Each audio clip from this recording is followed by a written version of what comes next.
పరశురాముడికి వచ్చిన ప్రచండ ఆవేశం దేనికి?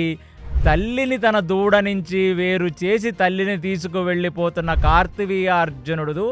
ఆ గోమాతను తీసుకొని వెళ్ళిపోతుంటే కామధేనుని వచ్చి తన తండ్రైన జమదగ్నిని అడిగాడు, ఎందుకు ఈ దూడ అరుస్తుంది, దీని తల్లి ఎక్కడా అని జమదగ్నిని అడిగితే, ఏం చెప్తావు నాయన, యుద్ధం గెలిచి వచ్చిన క్షత్రియుడు ఆ యుద్ధ గర్వంలో నా అనుమతి కూడా తీసుకోకుండా కామధేనువు నీలాంటి మహర్షి దగ్గర ఉంటే ఏమిటి లాభం, ఇది నాలాంటి క్షత్రియోత్తముడి దగ్గర ఉంటే నేను దీంతో ఎన్ని మంచి పనులు చేస్తానని కనీసం కామధేనువుకు ఒక దూడ ఉంది, దూడతో పాటు తల్లిని తీసుకోవాలన్న ఇంకిత జ్ఞానం మరిచి, ధర్మాన్ని మరిచి ఇలాంటి ఒక కార్తవీర్యార్జునుడు తీసుకువెళ్ళాడంటే ఆవుకి హాని తలపెడితే పరశురాముడు ససేమిరా ఊరుకోడు. అలాంటిది ఆవు దూడని తల్లి నుంచి వేరు చేస్తే అసలు అంతకంటే అధర్మం ఇంకేమీ ఉండదు. కాబట్టి ఏ క్షత్రియ వీరుడైతే తన క్షత్రియ ధర్మాన్ని మరచి ఈ ఆవుని అడగకుండా ఏ గర్వంతో అయితే తీసుకువెళ్ళాడో అటువంటి కార్తవీర్యార్జునుడు ముందుకు వెళ్ళి అడిగాడు, గోవుని తీసుకొనొచ్చి మర్యాదగా ఆశ్రమంలో దూడ దగ్గర వదిలేసి నా తండ్రిని క్షమించమని అడిగి నా తండ్రి అనుమతిస్తే అప్పుడు కామధేనువుని దూడని సమేతంగా తీసుకువెళ్ళు,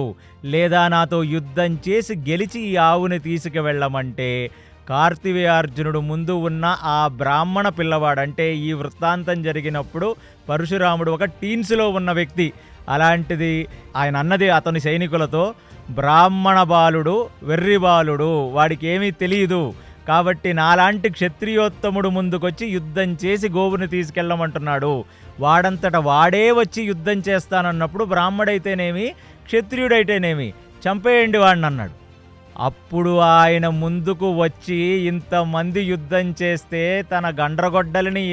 అడ్డం పెట్టుకొని వచ్చిన క్షత్రియులందరినీ చంపి, కార్తవీర్యార్జునుడికి ఇంకొక పేరు సహస్రబాహువు, అంటే 1000 చేతులున్నవాడని అర్థం. ఆ 1000 చేతులను నరికి ఆ కార్తవీర్యార్జునుడు తల నరికి తల ఒక చేత్తో, ఆవుకు కట్టిన తాడును ఒక చేత్తో తీసుకొని ఆశ్రమానికి వెళ్ళాడు. అలాంటిది ఏ క్షత్రియ వీరుడైతే క్షత్రియ ధర్మానికి ధర్మం పక్కన నిలబడతాడో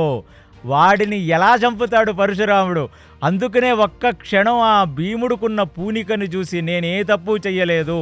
నేను నా క్షత్రియ ధర్మాన్ని నిర్వర్తిస్తున్నానని ఆ భార్గవాస్త్రానికి ధీటుగా నిలిచిన భీముణ్ణి చంపకుండా ముందుకు వెళ్ళిపోయాడు.